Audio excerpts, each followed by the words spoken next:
राधे राधे दोस्तों, कैसे हैं आप सब। आशा करती हूँ आप सभी लोग ठीक होंगे, स्वस्थ होंगे। आप सभी को पद्मनी एकादशी की हार्दिक शुभकामनाएं। हरिहर और माधव की कृपा आप पर सदैव बरसती रहे। राधे राधे। पद्मनी एकादशी व्रत कथा। पद्मनी एकादशी का महत्व। धर्मराज युधिष्ठिर कहने लगे कि हे जनार्दन, आपने सभी एकादशियों का विस्तार पूर्वक वर्णन कर मुझे सुनाया, अतः अब आप कृपा करके मुझे अधिक मास के शुक्ल पक्ष में आने वाली एकादशी का क्या नाम है तथा इसकी विधि क्या है, मुझे बताएं। श्री भगवान बोले, हे राजन, अधिक मास में शुक्ल पक्ष में जो एकादशी आती है वह पद्मिनी एकादशी, कमला एकादशी कहलाती है। वैसे तो प्रत्येक वर्ष 24 एकादशियाँ होती हैं। जब अधिक मास या मलमास होता है तब एकादशी की संख्या 26 हो जाती है। अधिक मास या मलमास को जोड़कर वर्ष में 26 एकादशियाँ होती हैं।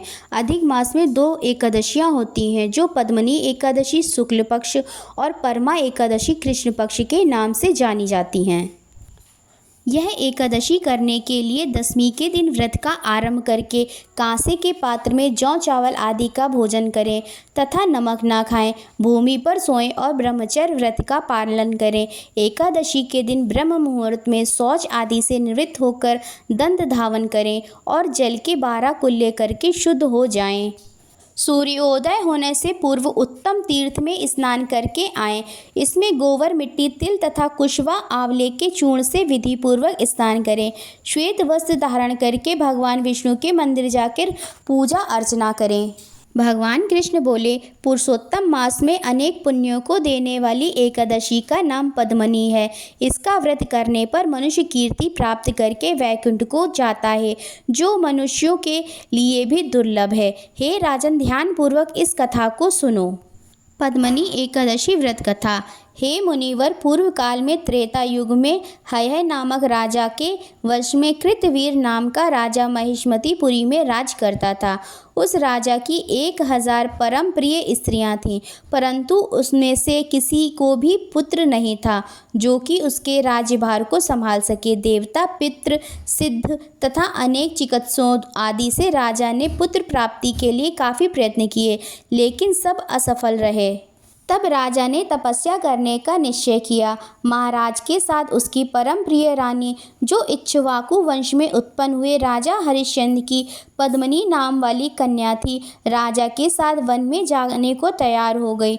दोनों अपने मंत्री को राज्यभार सौंपकर राजसी वेश त्याग कर गंधमादन पर्वत पर तपस्या करने चले गए। राजा ने उस पर्वत पर 10,000 वर्ष तक तप किया, परंतु फिर भी पुत्र प्राप्ति नहीं हुई। तब पतिव्रता रानी कमल नयनी पद्मिनी ने अनसुईया से कहा, 12 मास से अधिक महत्वपूर्ण मलमास होता है, जो 32 मास पश्चात आता है। इसमें द्वादशी युक्त पद्मनी शुक्ल पक्ष की एकादशी का जागरण समेत व्रत करने से तुम्हारी सारी मनोकामना पूर्ण होगी। इस व्रत के करने से भगवान तुम पर प्रसन्न होकर तुम्हें शीघ्र ही पुत्र देंगे। रानी पद्मिनी ने पुत्र प्राप्ति की इच्छा से एकादशी का व्रत किया। वह एकादशी को निराहार रहकर रात्रि जागरण करती। इस व्रत से प्रसन्न होकर भगवान विष्णु ने उन्हें पुत्र प्राप्ति का वरदान दिया। इसी के प्रभाव से पद्मिनी के घर कार्तवीर उत्पन्न हुए, जो बलवान थे और उनके समान तीनों लोकों में कोई भी बलवान नहीं था। तीनों लोकों में भगवान के सिवा उनको जीतने का सामर्थ्य किसी में नहीं था।